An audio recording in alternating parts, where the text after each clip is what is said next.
আচ্ছা বলো তো বউ মানে কি? বউ মানে তোমার কাছে যেটা মনে হয়। বউ মানে জেলখানা। জেলখানা? আর ভালো কিচ্ছু নাই? বউ মানে শাসন, একটু আদর, ভালোবাসা। আর কি? আমার আর কি বললাম? আমার ভয় ছাড়া যা মনে আসে তাই বলো।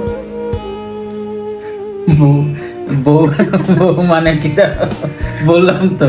কি বউ মানে? বউ মানে স্বাধীনতা, হস্তক্ষেপ। একটা ভালো কথাও মুখ দিয়ে বের হয় না। আচ্ছা, বউ মানে সব কিছু থাক, বউ মানে আসলে টক মিষ্টি তিন বেলা ঝাল। যে গিলো এটার ক্রেডিট দিতে পারো বউ মানে যে টক তিন বেলা রান্না টক করে মিষ্টি খাওয়ায়, ঝাল। হোটেলের না, না। খরচটা বাইচে যায়। পুরুষ মানুষের মুখ থেকে কোনোদিনও বউয়ের প্রশংসা বের হয় না। এটা হোক যে বিয়ে, ভালোবাসার বিয়ে হোক, অ্যারেঞ্জ ম্যারেজ হোক, সবই একই। একটা ভালো কথা বেরোলো না, দেখছেন গাইস?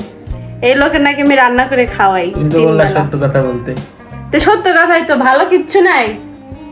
ভালোই তো। আচ্ছা, বিয়ের কি কোনো সুফল নাই? আপনারা যারা বিয়ে করছেন বা অবিবাহিত আছেন একটু বললেন তো, বিয়ের কি কোনো সুফল নাই? সুফল এই যে মোটাইছে, ঘুরিয়েছে। মোটা হওয়া নাকি বিয়ের শ্বশুর বাড়ি ভালো মন্দ খাওয়া যাবে। হুম। হ্যাঁ, এই আর কি। আচ্ছা বুঝছি, এগুলা বলার জন্য তার অনেক ভাবা লাগতেছে যে এটা ওইটা ওইটা। আর যদি বললি যে বউ মানে কি, দেখছেন মানে কি জানি বললা, স্বাধীনতায় হস্তক্ষেপ, তারপরে এক কি কথায় টক মিষ্টি ঝাল নোনতা।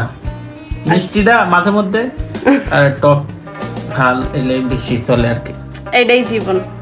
ভালোবাসার বিয়ে করেও কোনো লাভ নাই ভাই, প্রশংসা পাবেন না। না, আমি যদি তোমারে প্রশ্ন করি যে কি? বর তোমার কাছে কি? এখন আমার প্রশ্ন না, এখন আমি প্রশ্ন করছি, তুমি উত্তর দিবা। আমার যখন প্রশ্ন করবো তখন আমি ভালো উত্তরই দেবো। আচ্ছা, যাদের কাছে আমার প্রশ্নের উত্তর ছেলে মানুষ হচ্ছে একটা সেলফিশ। হ্যাঁ, সেলফিশ, এরা কোনো সময় বউয়ের প্রশংসা করে না।